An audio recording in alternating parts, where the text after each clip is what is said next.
Episode की start वहां से होती है जहां पर पिंक रोबोट ने एक धमाका करके हीगान को वहां से उठा कर ले गया था और जाई वहां पर धमाके से बचने के लिए अपनी एक निंजा टेक्निक यूज करता है जिससे कव्वे आकर उसके शील्ड बनते हैं, जिससे जाई धमाके से बच जाता है। आगे किसी को पता नहीं कि आखिरकार पिंक रोबोट ने ऐसा क्यों किया। ग्रीन रोबोट में बैठे हुए निंजा इस सिचुएशन को देखते हुए कहता है कि अब शिकार करने में ज्यादा मजा आएगा। अगले सीन में हम देखते हैं पूरे शहर में पिंक रोबोट और हीगान की तलाश जारी है। अगले सीन में हम देखते हैं कि पिंक रोबोट में और कोई नई एमा होती है जिसने हीगान की जान बचाई थी। अगले सीन में हमें दिखाया जाता है कि ओजा कंपनी ने शहर के सारे लोगों में एक चिप इंटीग्रेट किया हुआ है और हम देखते हैं कि ओजा कंपनी इन्हीं लोगों को कंट्रोल कर रहा है और इन्हीं लोगों के जरिए वो हीगान और एमा को तलाश कर रहे हैं। इसके बाद हम हीगान और एमा पर शिफ्ट होते हैं। एमा माइक्रो मशीन्स का इस्तेमाल करते हुए हीगान का इलाज कर रहा होता है। एमा हीगान से कहते हैं कि इतनी अच्छी टेक्नोलॉजी होने की वजह से भी आपको कुछ टाइम तो लगेगा हील होने में। आगे हमें पता चलता है कि एमा का फेस भी रियल फेस नहीं है, उसने हीगान की तरह एक मास्क पहना हुआ है। हीगान उससे पूछता है कि आखिर तुमने ऐसा क्यों किया। एमा बताती है कि यामाजी ने एक मुझे मिशन दिया था, इससे मैं तुम्हारे करीब आ सकूं और तुम्हारे निंजा टेक्निक्स को देख सकूं। तुमने अपने आप को मौत से बचाकर एक निंजा टेक्निक यूज की थी। हमें उस टेक्निक के बारे में बताया गया था कि हीगान किस टेक्निक का पता चलाओ और हमें बताया गया था कि हीगान अपने आप को बार बार जिंदा कर सकता है। इसी वजह से मुझे तुम्हारे पीछे लगाया गया है। इसी वजह से मैं FBI एजेंट बनकर तुम्हें अप्रोच भी किया था। हीगान पूछता है कि क्या ये सब माइक को पता है। एमा कहती है कि नहीं, माइक तो एक सीधा साधा इंसान है। आगे हमें बताया जाता है कि एमा ने अपनी आवाज को बदलकर हीगान को उस टाइम फोन किया था और उसी ने हीगान को उसी सिटी के अंदर इंटर होने का कहा था। हीगान पूछता है एमा से कि आखिर तुम यामाजी के लिए काम कर रही हो तो मेरी हेल्प क्यों की। उस पर एमा कहती है कि मेरा एक पर्सनल गोल है जिसे मैं अचीव करना चाहती हूँ। एमा हीगान को बताती है कि मैं तुम्हारे बिना अपनी गोल अचीव नहीं कर सकती। अगर तुम फिर से उन रोबोट्स के सामने गए तो तुम बच नहीं सकते। तुम्हारे सीक्रेट्स पावरफुल है लेकिन वो उन रोबोट्स के सामने कुछ नहीं कर सकते। वो रोबोट्स बहुत ज्यादा ताकतवर है, इसीलिए मैं तुम्हारे लिए एक रोबोट डिजाइन कर रही हूँ। अगले सीन में हम यामाजी को देखते हैं। उसका आदमी यामाजी से कहता है कि एमा अपने साथ एक रोबोट ले गया है। इस पर यामाजी कहते हैं कि इससे कोई फर्क नहीं पड़ता। हम देखते हैं कि यामाजी पूरे शहर में हीगान और एमा को ढूंढ रहा है। अगले सीन में हम एमा पर शिफ्ट होते हैं। एमा हीगान से कहती है कि ये जो सूट है ये सारे निंजा टेक्निक्स को यूज कर सकता है, मतलब इस सूट में निंजा टेक्निक्स यूज हो सकते हैं और इस सूट को जब डेवलप किया गया था मैं इस टीम का हिस्सा था। इस सूट में बहुत ज्यादा एडवांस टेक्नोलॉजी है जो किसी को अभी तक पता नहीं है। एमा कहती है कि अगर मैं इस सूट की थोड़ी कोडिंग्स चेंज कर लूँ तो ये सूट तुम्हारे लिए काम आ सकता है, तुम्हारे लिए न्यू बॉडी में ये एडजस्ट भी हो सकता है। हीगान एमा से कहता है कि क्या होगा अगर ऑर्गेनाइजेशन वाले हमें ढूंढ ले। इस पर एमा थोड़ा मुस्कुराती है। अगले सीन में हम देखते हैं कि ऑर्गेनाइजेशन के लोग हर जगह हीगान और एमा को ढूंढ रहे होते हैं पर उन्हें कोई भी सुराग नहीं मिलता। अगले सीन में हम माइक और जेसन पर शिफ्ट होते हैं। हमें बताया जाता है कि इस दौरान 10 दिन गुजर चुके हैं और माइक अभी भी बिस्तर पर है और अभी माइक को होश आता है।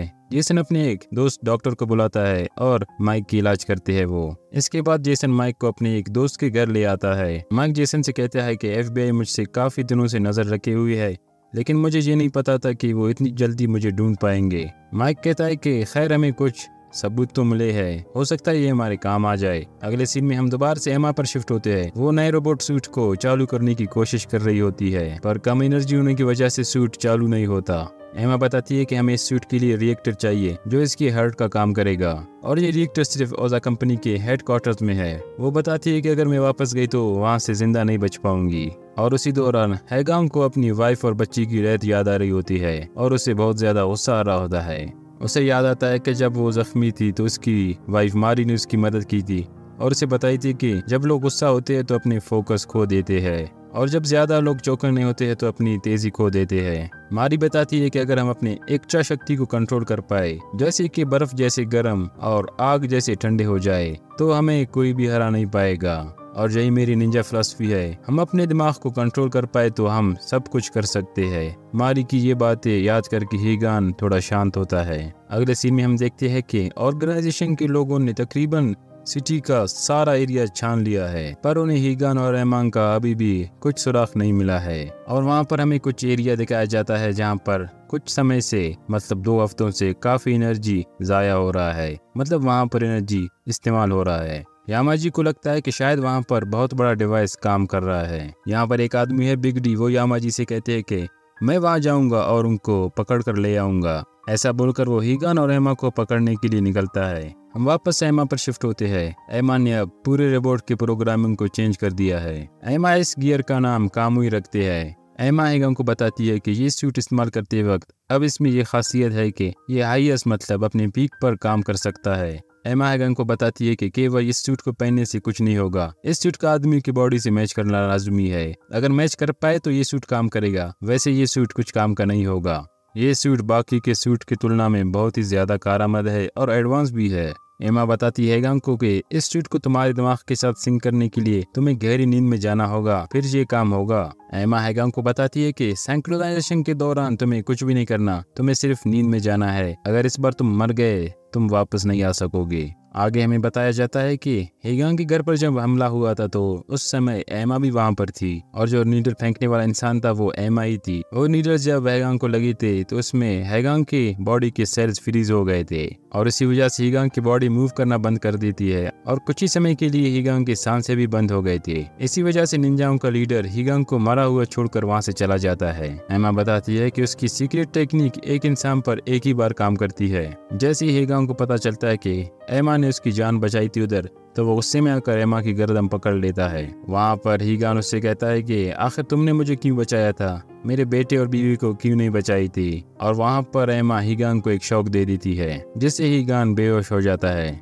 और इसी दौरान वो गहरी नींद में चला जाता है। वहाँ पर एमा के सिस्टम पर एक नोटिफिकेशन आता है और एमा को पता चलता है कि बिग डी उसके ठिकाने पर अब आ गया है। बिग डी अपनी रोबोट्स के जरिए टनल का एक हिस्सा काट लेता है और एक दरवाजा खुलता है तो हम देखते हैं वहाँ पर एमा नहीं होती बल्कि वहाँ पर एक बॉम्ब लगा होता है और वहाँ पर एक धमाका होता है और उस धमाके की वजह से बिग डी और उसके साथी वहाँ पर इस धमाके की चपेट में आ जाते हैं। एमा वहाँ पर कहती है कि आखिर मैंने उन लोगों को चूतिया तो बना दिया। तभी हम देखते हैं कि ग्रीन रोबोट वहाँ पर रूम की छत पर एक होल बना देता है। निंजा को देखकर एमा भी चौंक जाती है।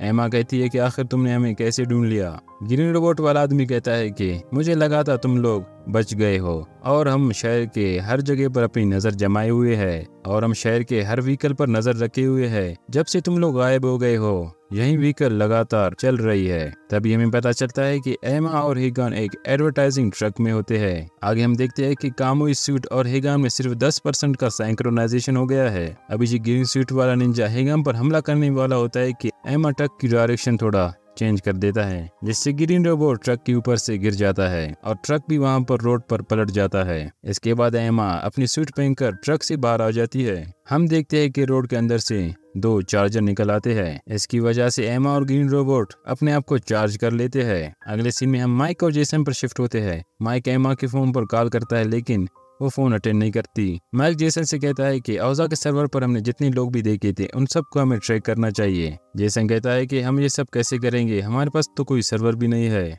इस बात पर माइक को एमा की वो गाड़ी याद आती है जिसमें आप लोगों को याद होगा बहुत बड़ा कंप्यूटर था, मतलब सुपर कंप्यूटर की तरह का कुछ। इसके बाद हम ग्रीन रोबोट और एमा पर शिफ्ट होते हैं। ये दोनों लोग खूब लड़ाई लड़ रहे होते हैं। शुरुआत से ग्रीन रोबोट एमा पर भारी पड़ रहा होता है। एमा इर्द गिर्द के सारे ट्रक्स और दूसरी चीजों को हैक करता है और ग्रीन रोबोट से कहती है कि तुम्हारे जैसा कोई कचरा निंजा नहीं बन सकता, तुम एक कचरा हो। इसके बाद सभी ट्रक्स और ड्रोन्स ग्रीन रोबोट पर हमला कर देते हैं। एमा उससे कहती है कि तुम ऑर्गेनाइजेशन को बताए बगैर यहाँ पर आ गई हो।